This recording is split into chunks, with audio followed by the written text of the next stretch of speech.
What's up, internet? Let's change some spark plugs on the Hayabusa. If you don't know how to get to this point where I've got the gas tank propped up, I got the top of the air box pulled off and the air filters out, I will put a link in the upper right hand corner of the screen, and that link will be the air filter installation video, which will tell you how to get your side fairings loose. You don't need to take them off, you just need to get them loose, and how to prop up the tank. I do have a service manual, and the service manual does tell you to start by taking off the gas tank. However, I think I know better, and we're not going to take off the gas tank. We'll see how that works.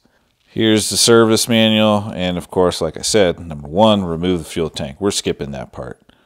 We've already removed the top cover of the air box, and we're not going to do the injectors yet, so you have your secondary injectors. We're going to start removing the electrical connections and the hoses.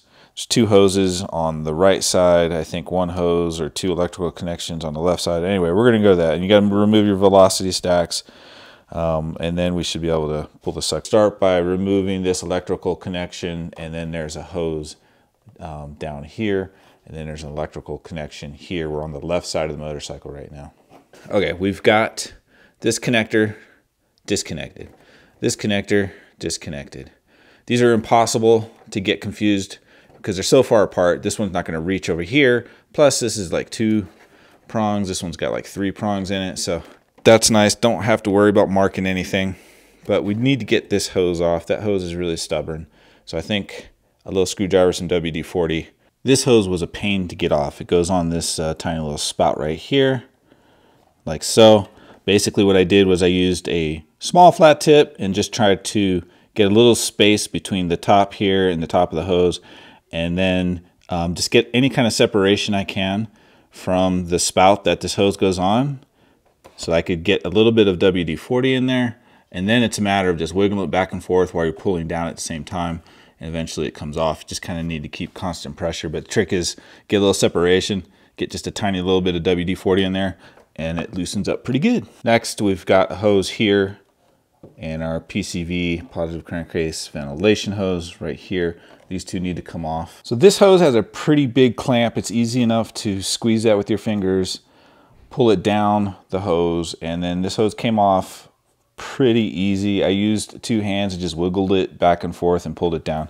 This hose has a much smaller clip on it, but I was able to still squeeze that with my fingers and pull it down. Now the hose, kind of like that small hose on the other side, it was stuck on there pretty good.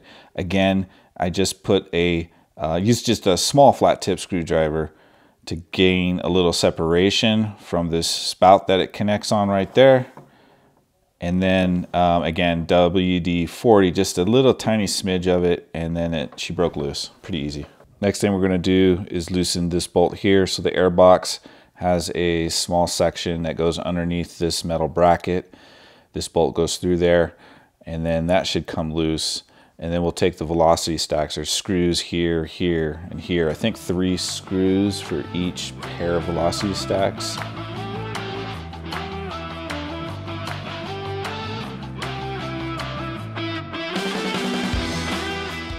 So I wanted to show you guys the fuel injector setup. There's actually 2 sets of fuel injectors, your secondaries, which are these gray ones right here, and then the primaries are the kind of brownish, orangish kind of color down here.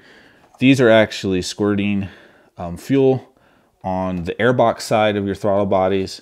So here's your throttle bodies right here. Here's an injector. That's one of your secondary injectors. And those injectors fit in these holes, and they kind of line up like so. So you really should take the injectors out first, your secondary injectors, before removing your velocity stacks. And then your primary injectors are injecting directly into the throttle body. So you have, this is a pretty common setup on most of the modern fuel injected bikes. I don't know when they started doing the secondary and primaries, but it's been around for a while. And look at all of this dirt in here. I'm not happy about that. Look at that dirt. I don't know if it's going to show through the camera, but there's more dirt back here than I would like to see. I'll just say that. So before we take out the other stack, velocity stacks, we're going to go ahead and remove the secondary injectors. There are 2 screws, one here, and then 2 more on the other side. Now it's too tight with the gas tank on to use just a standard Phillips head screwdriver. It's just not going to fit. And a stubby is probably going to fit, but it's just difficult to work in this space, which is probably why they tell you to take the gas tank off. However, a 1/4 inch ratchet with a Phillips head extension works rather well. So here's your secondary injectors. I don't think you need to disconnect the fuel rail or anything like that. It's enough to just pull these guys out. We'll take off our other velocity stacks, and then I think the airbox should lift up on out of here. Then we'll have access to the head. So to get the velocity stacks out, they're Allen heads, and I used this screwdriver with a magnetic tip, which is important because you don't want to drop anything down into your throttle bodies. Even though the butterflies are closed, it's still just, you know, not a good idea. This is a 5mm Allen head, and we just dropped that guy down in there, and I was able to break them loose with one hand. No big deal. Not a lot of torque on those. So with the secondary fuel injectors removed and our velocity stacks removed, this bolt up here by the head stay is removed. All of our electrical connections and hoses underneath are removed. Should be able to just lift the airbox out at this point.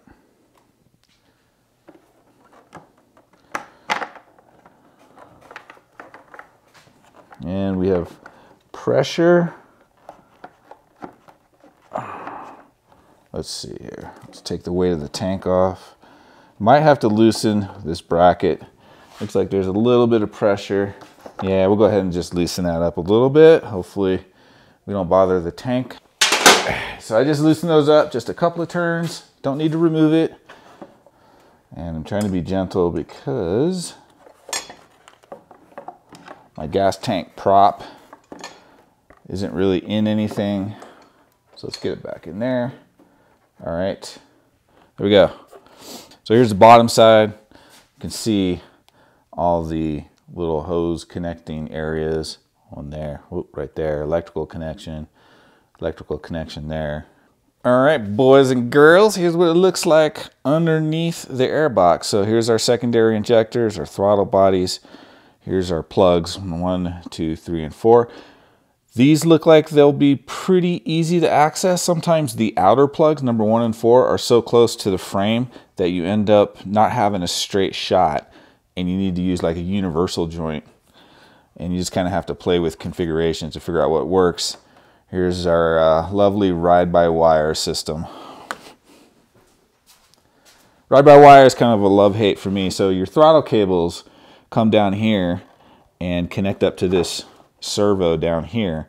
The servo then is sending a signal to the computer. The computer's looking at its static map, deciding how much to actually open these throttle bodies. So when you twist the throttle 100%, it's moving that down there.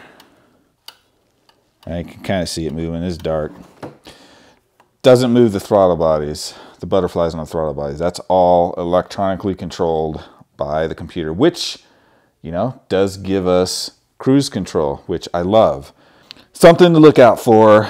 These are the 4 secondary fuel injectors. That's the top row fuel injectors that go into your airbox.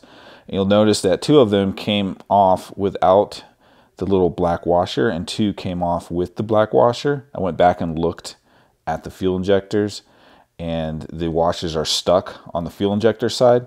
So just pay attention to that when you pull these off. If they don't all come with the injectors, just make sure that when you put the bolts back, they're all the same size. They don't need to go into the same place they came out with, but just make sure that you have a washer on each one, whether the washer stays stuck on the injector side or the washer comes off with the bolt.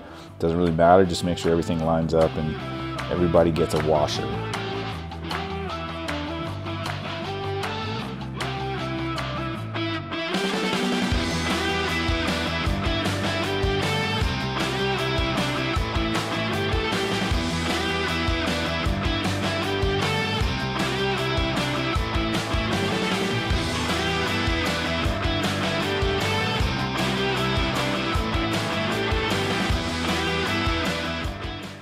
Here's the old plug. Doesn't look too bad. At least you want to check the gap. They usually come pre-gapped. All the plugs that I get lately are all pre-gapped. So the range is 0.8 to 0.9 millimeters, which I think is also like 0.032 whatever imperial units, but I'm using millimeters, so 0.8 to 0.9, and this gauge is 0.86, 0.034, that's the empirical side, 0.863, so right in the middle, and it's nice and snug. There should be some resistance. It shouldn't just pull straight through. So it's gapped already. We're going to throw in cylinder number 1 and then repeat the process for 2, 3, and 4.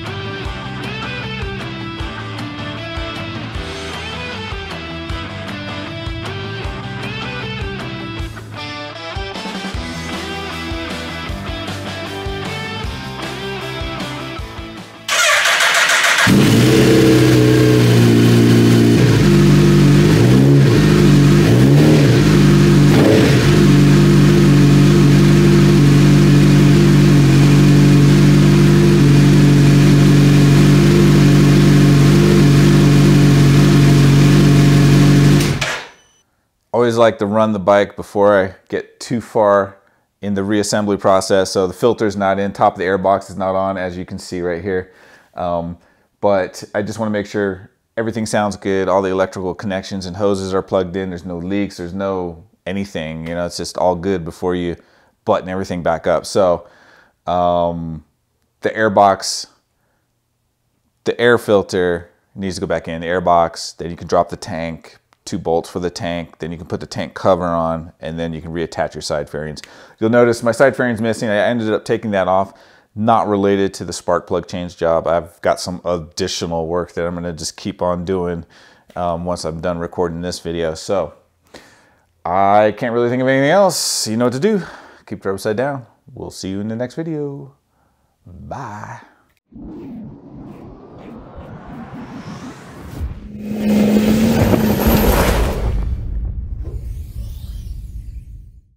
All right, if you're still watching, I ended up taking the tank off. Not because I needed to get to the spark plugs or the injectors or anything like related to changing the plugs. I stand by what I said. You don't need to remove the tank to change the plugs. You got plenty of room with the right tool to pull your secondary injectors off and pull the airbox out. Don't need to take tank off. However, I dropped a little tool smaller than this bolt right here. The magnetic Phillips head end that goes on my screwdriver, I bumped it pulling the screwdriver out, and the tip actually came out and dropped into this area here, which is just a mess of ABS pumps and throttle body servos and electric wires everywhere. I tried for like half an hour, 45 minutes just to find it and fish it out with a magnet, and I couldn't do it. So I had to take tank off. I had to take tank off, and anyway, I lost like 2 hours of my life looking for that little magnetic Phillips head tip that goes to the end of my screwdriver. Whatever.